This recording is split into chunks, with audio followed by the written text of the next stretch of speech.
Hello guys, അസ്സാം വലൈക്കും. അപ്പോൾ ഞാൻ ഒരു ചെറിയ യാത്രയ്ക്ക് ഉള്ള തയ്യാറെടുപ്പിലാണ്. അപ്പോൾ നിങ്ങൾ ചിന്തിക്കുന്നുണ്ടാവും, ചെറിയ യാത്രയ്ക്ക് ഇത്രയും വലിയ പെട്ടിയും തുണികളും ഒക്കെയോ എന്ന്. അതെന്താന്ന് വെച്ചാൽ സത്യത്തിൽ പെട്ടി കണ്ടിട്ട് ഞാനേ ആലോചിച്ചു, യാ അല്ലാ ഇത്രയും തുണികളൊക്കെ എടുത്തിട്ട് എങ്ങനെയെന്ന്. പക്ഷെ സംഭവം നമ്മളിങ്ങനെ എടുത്ത് വെക്കുമ്പോൾ നമ്മുടെ ആവശ്യത്തിനെല്ലാം വേണ്ടത് വേണമല്ലോ. അപ്പോൾ എല്ലാം ഇങ്ങനെ ഓരോന്നായിട്ട് എടുത്ത് വെച്ച് പെട്ടി വലുതായി. അപ്പോൾ വലിയൊരു പെട്ടിയാണ്. അപ്പോൾ പെട്ടിയിൽ നിറച്ച് തുണികളായി. നമ്മൾ പോകുന്നത് ശരിക്കും 5 ദിവസത്തേക്കാണ്. 5 ദിവസം കഴിഞ്ഞ് നമ്മൾ വീട്ടിലെത്തുള്ളൂ. അപ്പോൾ ആ 5 ദിവസത്തേക്ക് വേണ്ടിയിട്ടുള്ള എല്ലാ സാധനങ്ങളും ഒക്കെ ആയിട്ട് നമ്മൾ റെഡിയായി തന്നെ പോവുകയാണ്. അപ്പോൾ ഇനി പോകുന്ന എവിടേക്കാണെന്നല്ലേ? പോകുന്നത് തിരുനെൽവേലിക്കാണ്. ഇതൊരു വലിയ ട്രിപ്പ് പ്ലാൻ ചെയ്ത് പോകുന്നതല്ല. പക്ഷേ നമുക്കിങ്ങനൊരു യാത്ര അനിവാര്യമായിരിക്കുന്നു. അപ്പോൾ പോകാതെ വയ്യ. പിന്നെ ഐശ്വര്യയുടെ കണ്ണ് കുറച്ച് കാഴ്ചക്കുറവുണ്ട്. അപ്പോൾ മോൾക്ക് അതിന് വേണ്ടിയിട്ടൊരു തെറാപ്പി ഉണ്ട്. അപ്പോൾ 5 ദിവസത്തെ തെറാപ്പിയാണ്. അപ്പോൾ അവളുടെ ചികിത്സ നടക്കുന്നത് തിരുനെൽവേലിയിൽ അരവിന്ദ് ഹോസ്പിറ്റലിലാണ്.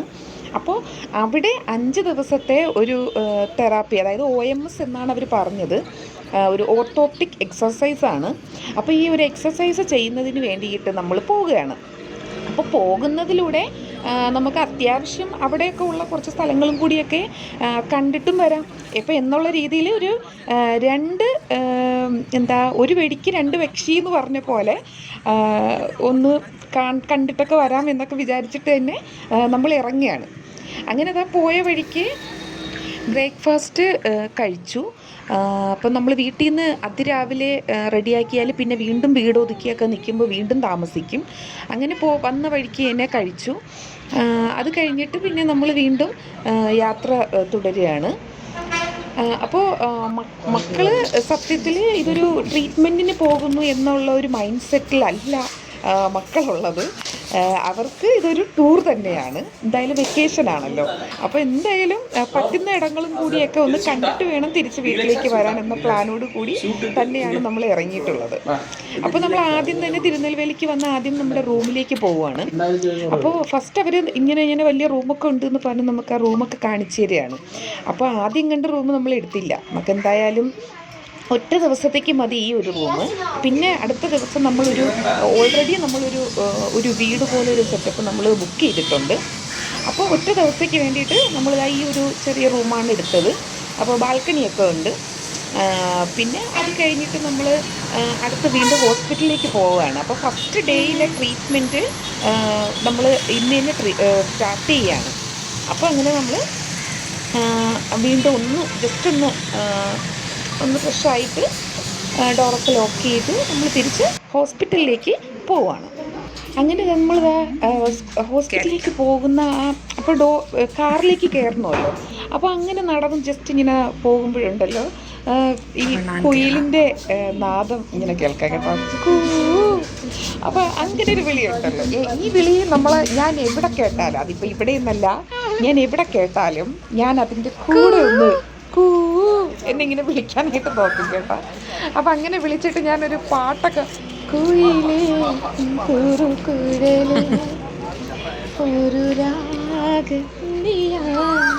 എനിക്ക് ലിറിക്സ് ഒന്നും അറിഞ്ഞൂടാ. അപ്പം ഞാൻ ഇങ്ങനെ ആ പാട്ടൊക്കെ പാടുമായിരുന്നു. വെറുതെ ഒരു രസം. നിങ്ങളിങ്ങനെയാണോ? ആണെങ്കിൽ കമൻറ്റ് ചെയ്യണേ. അപ്പോൾ അത് കഴിഞ്ഞ് നമ്മളിതാ ഹോസ്പിറ്റലിലെത്തി. ഇതാണ് ഹോസ്പിറ്റൽ, അരവിന്ദ് ഹോസ്പിറ്റലാണ്. അപ്പോൾ ഇതിൻ്റെ ബ്രാഞ്ച് മധുരയിലുണ്ട്. എനിക്ക് തോന്നുന്നു മധുരയിലാണ് ഇതിൻ്റെ, എനിക്കറിയില്ല അത് എവിടെയാണ് കറക്റ്റ്. പക്ഷേ മധുരയിലും ഉണ്ട്, ഇവിടെയും ഉണ്ട്, സെയിം ഹോസ്പിറ്റൽ. അപ്പോൾ ഇക്കാടെ ഉമ്മ മധുരയിലാണ് ട്രീറ്റ്മെൻറ്റ്. അപ്പോൾ മോളെ നമ്മൾ കുഞ്ഞുനാൾ മുതലേ ഇവിടെയാണ് കൊണ്ടുവരുന്നത്. അപ്പോൾ അവളുടെ ചികിത്സ അതിനകത്ത് നടക്കുകയാണ്. ഓർത്തോപ്റ്റിക് മാഗ്നോസെല്ലുലാർ സ്റ്റിമുലേറ്റർ. അപ്പോൾ അങ്ങനെയാണ് നമ്മുടെ ഈ ഒരു തെറാപ്പിയുടെ പേര് വരുന്നത്. അങ്ങനെ ആ മോള് അവിടെ അത് കോൺസെൻട്രേറ്റ് ചെയ്തുകൊണ്ടിരിക്കുകയാണ്. ശരിക്കും 1.5 മണിക്കൂർ നമ്മൾ പോസ്റ്റാണ് അവിടെ. പറയാതെ വയ്യ, നമ്മളിങ്ങനെ നമ്മൾ ക്ഷമയോടെ ഇരിക്കണം. അപ്പോൾ മോൾക്ക് വേണ്ടിയാണല്ലോ നമ്മൾ ഇത്രയും കഷ്ടപ്പെട്ട് വന്ന. അപ്പോൾ നമ്മളങ്ങനെ കൂടെ ഇങ്ങനെ ഇരിക്കുകയാണ്. അപ്പോൾ ഞാൻ നോക്കുമ്പോഴുണ്ട് ഇവിടെ വാപ്പിയും മോനും കൂടി ഇതിൻ്റെ ഇടയിൽ കൂടി കളിക്കുകയാണ്. അപ്പോൾ അവരുടെ കളികളാണ് ഇപ്പോൾ നിങ്ങൾ കണ്ടുകൊണ്ടിരിക്കുന്നത്. ഞാൻ ഒരു നിമിഷം ചിന്തിച്ചു ഞാൻ 3 കുട്ടികളെയും കൊണ്ട് ഞാൻ വന്നതാണോ എന്ന്. ചില സമയങ്ങളിൽ അങ്ങനെയാണല്ലേ, എല്ലാവരും ചിലപ്പോൾ നമ്മൾ തന്നെ കുട്ടികളായി മാറിപ്പോകുന്ന ചില ടൈമുകളുണ്ട്. അപ്പോൾ ശരിക്കും ഇതിപ്പോൾ അങ്ങനെയായിരുന്നു. അപ്പോൾ അത് കഴിഞ്ഞിട്ട് പിന്നെ നമ്മൾ അവിടെ നിന്ന് ഇറങ്ങി നേരെ ഇതിൻ്റെ ഇടയിൽ കോഫിയൊക്കെ കുടിച്ചു, ഡൊണട്ടൊക്കെ കഴിച്ചു. പിന്നെ നേരെ അവിടുത്തെ തന്നെ ക്യാൻറ്റീനിൽ കയറി ഗീ റോസ്റ്റ്, മക്കൾക്ക് ദോശ, എനിക്ക് ഗീ റോസ്റ്റ്, ദോശ എന്ന് പറയുമ്പോൾ മസാല ദോശ അവർ കഴിച്ചു, ഇക്ക പൊറോട്ട കഴിച്ചു. അങ്ങനെ അതൊക്കെ കഴിച്ചിട്ട് നമ്മൾ പിന്നെ നേരെ റൂമിലേക്ക് വരികയാണ്. അപ്പോഴേക്കും സമയം 7 മണി കഴിഞ്ഞു. അപ്പോൾ ഇതിൻ്റെ ബാക്കി ഭാഗം ഉടനെ തന്നെ ഞാൻ അപ്ലോഡ് ചെയ്യുന്നതാണ്. അതൊരു കിടുക്കാച്ച് വീഡിയോ ആണ്. അപ്പോൾ അത് കാണാനായിട്ട് എല്ലാവരും വെയിറ്റ് ചെയ്തിരിക്കുക. Okay, keep watching. അപ്പോൾ ഇൻഷാ അള്ളാ ആ വീഡിയോയുമായിട്ട് ഉടനെ എത്തുന്നത് വരേക്കും ബൈ, അസ്സലാമു അലൈക്കും.